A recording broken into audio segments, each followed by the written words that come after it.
क्योंकि पाकिस्तान में एक बड़ा इसमें तासुर ये है कि शायद कल को इंडियन आर्मी जो है वो सऊदीज को पिच कर रही है या अरब ममालिक को पिच कर रही है कि हम जो अरब आर्मीज है उनको ट्रेनिंग देना चाहते हैं। तो ये चीज किस हद तक तासुर है, या ये जो डिफेंस कोऑपरेशन है इसको आप किस तरह देखते हैं अरब? कि India also stationing troops in Saudi Arabia for protection of the two holy places. हमारे पास we have a lot of Muslim troops, सुन्नी मुसलमान ट्रूप्स हैं हमारे पास, बहुत ज्यादा हैं, बहुत हैं। हमारे पास जनरल्स हैं वो सुन्नी मुस्लिम्स।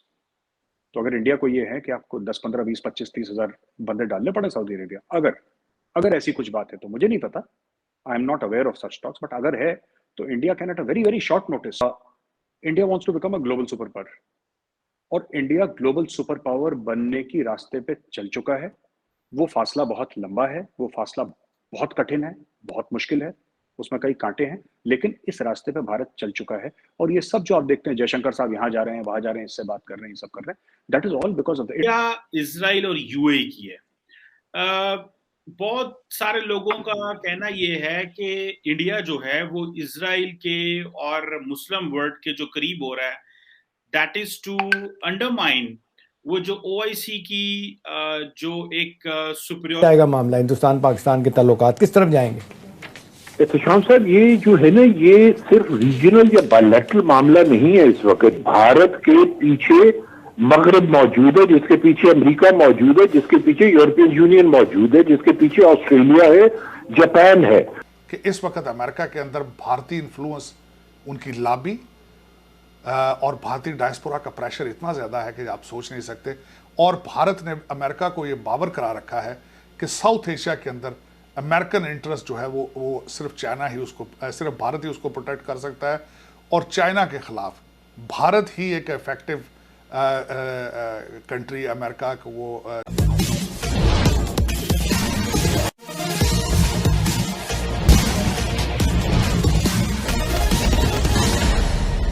पाकिस्तान और सऊदी अरब के संबंधों में जिस तरह दूरियां बढ़ने लगी है, उसको देखते हुए यह कहा जाने लगा है कि सऊदी अरब में स्थित मुस्लिम धर्म के पवित्र तीर्थ स्थल मक्का मदीना के सुरक्षा की जिम्मेवारी भारतीय सेना को मिल सकती है। अभी तक यह जिम्मेवारी पाकिस्तान के हाथ में है।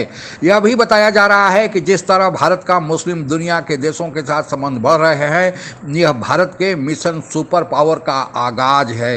इस संबंध में आगे की चर्चा सुनते हैं। कि India also stationing troops in Saudi Arabia for protection of the two holy places. हमारे पास we have a lot of Muslim troops, सुन्नी मुसलमान ट्रूप्स हैं हमारे पास, बहुत ज्यादा हैं, बहुत हैं। हमारे पास जनरल्स हैं वो सुन्नी मुस्लिम्स। तो अगर इंडिया को ये है कि आपको 10 15 20 25 30 हजार बंदे डालने पड़े सऊदी अरेबिया, अगर अगर ऐसी कुछ बात है तो मुझे नहीं पता, I am not aware of such talks, but अगर है तो India can at a very very short notice put up entire armored regiments and entire air defense systems and entire this thing comprising solely of Muslim troops, solely of Sunni Muslim troops in Saudi Arabia at very short. India कर चुका है चीमा साहब past में ऐसा, तो ये कोई नया नहीं है इंडिया के लिए। और अगर पहले इंडिया ने इस लेवल का या इस टाइप का नहीं भी करा हो तो first time is a good time to start. अगर इंडिया की जियोपॉलिटिकल एम सॉल्व होती हैं, see the way we look at it is army is an extension of our geopolitical aims and it is extension of our foreign policy. So if the armed forces are an extension of foreign policy, अगर हमें लगेगा कि Saudi Arabia में Saudi Arabia की government कहेगी कि आप आइए यहाँ पे ट्रेन करिए, यहाँ पे प्रोटेक्शन दीजिए, तो India should do it and I think India will do it willingly. India will do it willingly. जाएगा मामला हिंदुस्तान पाकिस्तान के ताल्लुकात किस तरफ जाएंगे? एहतशाम साहब, ये जो है ना, ये सिर्फ रीजनल या बायलैटरल मामला नहीं है। इस वक्त भारत के पीछे मगरब मौजूद है, जिसके पीछे अमेरिका मौजूद है, जिसके पीछे यूरोपियन यूनियन मौजूद है, जिसके पीछे ऑस्ट्रेलिया है, जापान है।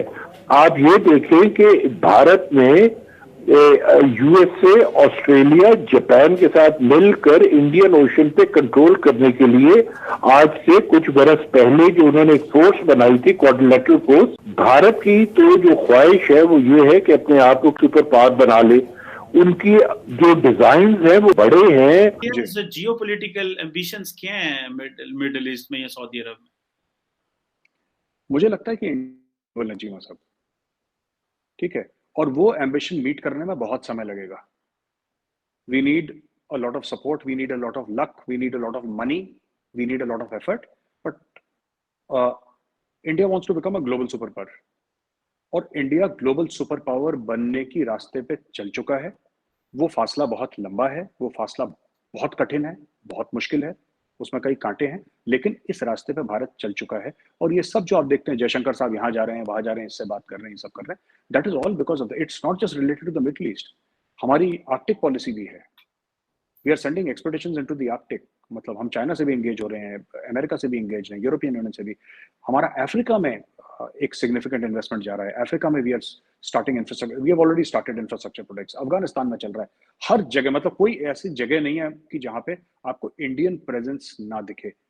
तो मुझे ऐसा लगता है कि सिर्फ उसको महदूद कर देना कि साहब गल्फ की बात आप क्या कर रहे हैं या मुस्लिम कंट्रीज की, ऐसी बात नहीं है। India is everywhere, it is spreading everywhere, its influence is spreading everywhere, and it always spreads first with soft power. बिल्कुल ठीक है, विद सॉफ्ट। कि इस वक्त अमेरिका के अंदर भारतीय इन्फ्लुएंस, उनकी लॉबी और भारतीय डायस्पोरा का प्रेशर इतना ज़्यादा है कि आप सोच नहीं सकते। और भारत ने अमेरिका को ये बावर करा रखा है कि साउथ एशिया के अंदर अमेरिकन इंटरेस्ट जो है वो सिर्फ चाइना ही उसको, सिर्फ भारत ही उसको प्रोटेक्ट कर सकता है। और चाइना के खिलाफ भारत ही एक इफेक्टिव कंट्री अमेरिका को वो सूट करता है, जिसकी निशानी जो है वो, जिसके शवाहिद हैं I2U2 जो उन्होंने बनाया, और दूसरा इंडो पैसिफिक के अंदर। तो ये प्रेशर आएंगे और प्रेशर पाकिस्तान एक्सेप्ट भी करेगा, क्योंकि अब आप मजबूर से मजबूर तरीन होते जा रहे हैं। कि इस वक्त अमेरिका का प्रेशर ये भी है कि भारत के साथ पाकिस्तान अपने रिलेशनशिप ठीक करे। अभी हफ्ते के अंदर अंदर साइड लाइन्स पे बिलावल भुट्टो साहब की सेंट्रल एशिया में डॉक्टर जयशंकर से मुलाकात होगी, और उसके बाद ताशकंद के अंदर जो है 10 सितंबर के अंदर डायलॉग ओपन करने के लिए उसके ऊपर काम शुरू होगा। ये भी अमेरिका की एक शर्त है कि अगर आपने IMF से पैसे लेने हैं तो आप अमेरिका के भारत के साथ अपने रिलेशनशिप ठीक। इंडियन जो army chief, farmer army chief general Naravane जो थे, वो गए थे वहां पे। आप क्या देखते हैं, ये जो इतनी शिफ्ट आई है बहुत ज्यादा, जिसमें मिलिट्री कंपोनेंट भी है, तो आप क्या देखते हैं, कोई डिफेंस कोऑपरेशन किस हद तक हो सकता है? आप क्या समझते हैं, कोई जिसे आप ये कह लें कि कोई मिलिट्री टेक्नोलॉजी शेयर हो सकती है? क्योंकि पाकिस्तान में एक बड़ा इसमें तासुर ये है कि शायद कल को इंडियन आर्मी जो है वो सऊदीज को पिच कर रही है या अरब ममालिक को पिच कर रही है कि हम जो अरब आर्मीज है उनको ट्रेनिंग देना चाहते हैं। तो ये चीज किस हद तक तासुर है, या ये जो डिफेंस कोऑपरेशन है, इसको आप किस तरह देखते हैं अरब वर्ल्ड के साथ? जी, चीमा साहब, ये बिल्कुल ठीक है, ये ट्रेनिंग वाली बात भी बिल्कुल ठीक है। और सऊदी अरब में जाकर ट्रेनिंग देना, अपने टैंक्स लेके और अपने मिसाइल्स लेके और सब वहीं पे सऊदी अरेबिया में उनको ट्रेनिंग देना, इंडिया में बुलाना, तो ये कोई नई बात नहीं है। हम लोग तो करते हैं, कई मुल्कों की करते हैं ट्रेनिंग, तो सऊदी अरब की भी और मुस्लिम ममालिकों की भी। टेक्नोलॉजी, इंटरचेंज ऑफ टेक्नोलॉजी, ये भी सच बात है, ये भी इसके ऊपर बात चली है। अगर जैसे कि अगर कहते हैं कोई अरब ममालिक ये कहता है कि हम भारत से तेजस खरीदेंगे, एयरक्राफ्ट तेजस खरीदेंगे, so we can even set up a maintenance and manufacturing base in that country and manufacture there. वहाँ पे बना सकते हैं हम लोग। ज़बरदस्त तरीके से नीचे गया है। तो अमेरिका पाकिस्तान से भी ताल्लुकात रखना चाहता है।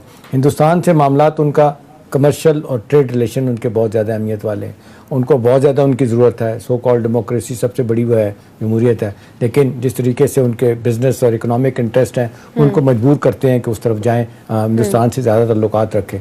ठीक है, ओवर द ईयर्स मामलात हमारे उनके साथ इतने अच्छे नहीं रहे, वो स्ट्रेटेजिक पार्टनरशिप उनकी हिंदुस्तान के साथ ज़्यादा गहरी है हमारी निस्बत, लेकिन अमेरिका पाकिस्तान से भी ताल्लुकात बेहतर करना चाहता है। अब सवाल यह है कि सारे मामले में अमेरिका एक्टिवली क्यों नहीं सामने आता, क्यों नहीं फोर्स करता हिंदुस्तान को? कह तो दिया 2-3 दफ़ा, लेकिन साथ प्रेसिडेंट ट्रम्प ये भी कहते हैं कि जी अगर हिंदुस्तान मानेगा, कहेगा, तो फिर हम सालसी के लिए तैयार होंगे। उन तो कहते हैं दोनों पार्टियां में कहें, अमेरिका ये कहता है, लेकिन हिंदुस्तान मना कर देता है। वो कहते हैं जी हमने नहीं करना, ये हमारा मामला ऐसा है कि हम बायलैटरली दो तरफा तौर पे हल करेंगे। हिंदुस्तान का नुक्ता नज़र ये है कि पाकिस्तान कश्मीर क्या इजराइल और यूएई की है।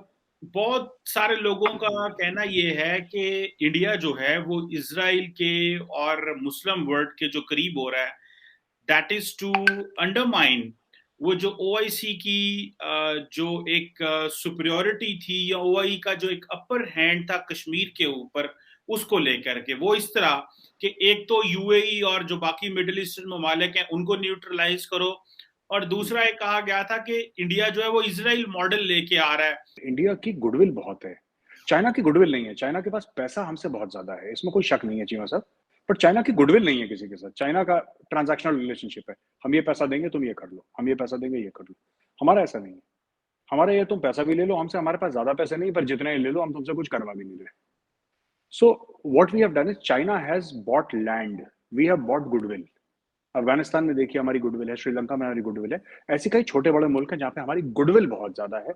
अगर आप किसी आम बंदे से पूछें उस मुल्क में कि आप भारत के बारे में क्या समझते हैं as a country, projection of soft power, ये बहुत एक ओआईसी का मुद्दा तो है, इसमें एक एनर्जी सिक्योरिटी का भी मुद्दा है, और इसमें ये भी मुद्दा है कि जो अपनी डिप्लोमेसी का इस्तेमाल करके, जो कि काफी टर्बोचार्ज हुई थी जब मोदी जी ने वो पैंडेमिक के दौरान ये सारे मुल्कों को भेजी थी, जब वैक्सीनेशन भेजा था, वैक्सीन भेजी थी, उस जमाने काफी गुडविल जो हम लोगों ने बोली थी, उसको एक नेक्स्ट स्टेप में ले जाने के लिए किस तरीके से भारत इनरोड्स करेगा मिडल ईस्ट के मार्केट में, यूएई के मार्केट में किस तरीके से इनरोड्स करेगा, इजराइल की खासतौर से टेक्नोलॉजी का इस्तेमाल, चाहे वो वेपन्स की हो, चाहे वो एग्रीकल्चर की हो, चाहे वो मैन्युफैक्चरिंग की हो। 1991 के पहले दुनिया में दो शक्ति के केंद्र थे, एक अमेरिका और अमेरिका के सहयोगी देश, और दूसरा सोवियत संघ यूएसएसआर और उसके सहयोगी देश। लेकिन 1991 में जब सोवियत संघ टूट गया तो फिर शक्ति का केंद्र केवल अमेरिका रह गया, और तब से लेकर आज तक अमेरिका अकेला पूरी दुनिया में सोल सुपर पावर बना हुआ है। लेकिन अब दूसरा शक्ति का केंद्र चीन उभर रहा है। चीन भी अपने आर्थिक और सामरिक ताकत के बल पर दूसरा सुपर पावर बनने जा रहा है। लेकिन भारत की मंशा कुछ और है। भारत का कहना है कि केवल दो सुपर पावर ही नहीं, दुनिया में तीसरा सुपर पावर भी है, और दुनिया के बहुत सारे अंतर्राष्ट्रीय मामलों के जानकारों का कहना है कि भारत का जिस तरह अंतर्राष्ट्रीय मंच पर कद बढ़ रहा है, सामरिक और आर्थिक दृष्टि से जिस तरह भारत आगे बढ़ रहा है, और विश्व के जितने भी अंतर्राष्ट्रीय संस्थाएं हैं, चाहे वह वर्ल्ड बैंक हो, आईएमएफ हो, या फिर सिप्री हो, जो यह बताता है, या वर्ल्ड फायर पावर इंडेक्स हो, यह सभी यह इंगित कर रहे हैं कि आने वाले दिनों में भारत आर्थिक और सामरिक रूप से भी अपने को इतना बड़ा बना लेगा कि वह विश्व की 5 बड़ी अर्थव्यवस्थाओं में से तीसरा हो जाएगा, और सामरिक दृष्टि से वह चौथे नंबर पर होगा। इस लिहाज से भारत का तीसरा ध्रुव के रूप में उभरना, तीसरे शक्ति के केंद्र के रूप में उभरना स्वाभाविक बनता है। और यही कारण है कि रूस और यूक्रेन के युद्ध में यूक्रेन की मदद अमेरिका सहित सारे पश्चिमी देश नहीं कर पाए, लेकिन अमेरिका चीन का विरोधी है। अमेरिका भारत की मदद तो अभी तक नहीं किया है, लेकिन अकेले भारत ने चीन को नकेल लगाकर रखा हुआ है, और चीन की हिम्मत नहीं हुई कि गलवान घाटी में 1 इंच भी आगे बढ़ पाए। तो यह देखा जा रहा है कि जो अमेरिका और अमेरिका के जो सहयोगी देश थे, यूक्रेन की मदद न कर पाए, और रूस चढ़ते जा रहा है, लेकिन अकेले भारत, चीन जो दूसरा सुपर पावर है, कैसे चीन का मुंह तोड़ जवाब दे रहा है। और भारत इसी अपने मिशन सुपर पावर के तहत अब मुस्लिम दुनिया के देशों से, जिनकी संख्या 56 के करीब है, उन पर में से भी अपने संबंध बना रहा है। और पहले पाकिस्तान के साथ ये देश नज़दीक थे, लेकिन पाकिस्तान को देने को कुछ नहीं, केवल कर्ज मांगने जाता है। इसलिए अब यह कहा जा रहा है कि जो काम पहले पाकिस्तान करता था, अब वह सारे काम सऊदी अरबिया, यूएई, कतर आदि देशों की भारत उनकी सेनाओं को ट्रेनिंग देगा, उनको जहां जरूरत हो सुरक्षा प्रदान करेगा। और जहां तक बिजनेस का ताल्लुकात है, आप लोगों को पता ही है कि भारत के आज की तारीख में यूएई और सऊदी अरबिया भारत के क्रमशः तीसरे और चौथे नंबर के पार्टनर है। यहाँ तक कि अफगानिस्तान, जहाँ पर जब तालिबान की सरकार आई तो पाकिस्तान के यह सोच थी कि भारत वहाँ से आउट हो गया, और तालिबान की सरकार आने पर अफगानिस्तान में पाकिस्तान का राज होगा, और तालिबानियों की सरकार को वे नचाएंगे जैसा चाहेंगे। लेकिन वे तालिबानी भी अब भारत से दोस्ती बढ़ाने और भारत में अपने यहाँ के फौजियों को ट्रेनिंग देने के लिए भेजने जा रहे हैं। तो कुल मिलाकर जो अंतर्राष्ट्रीय मानचित्र पर भारत का दबदबा बढ़ रहा है, यह चीन और पाकिस्तान दोनों के लिए हैरानी की बात है। हालांकि जेलसी तो अमेरिका और अमेरिका के सहयोगी देशों को भी होगी कि एक समय भारत उनका पीछे चलता था, आज भारत उनको चुनौती दे रहा है, आंखों में आंखें डालकर बातें कर रहा है।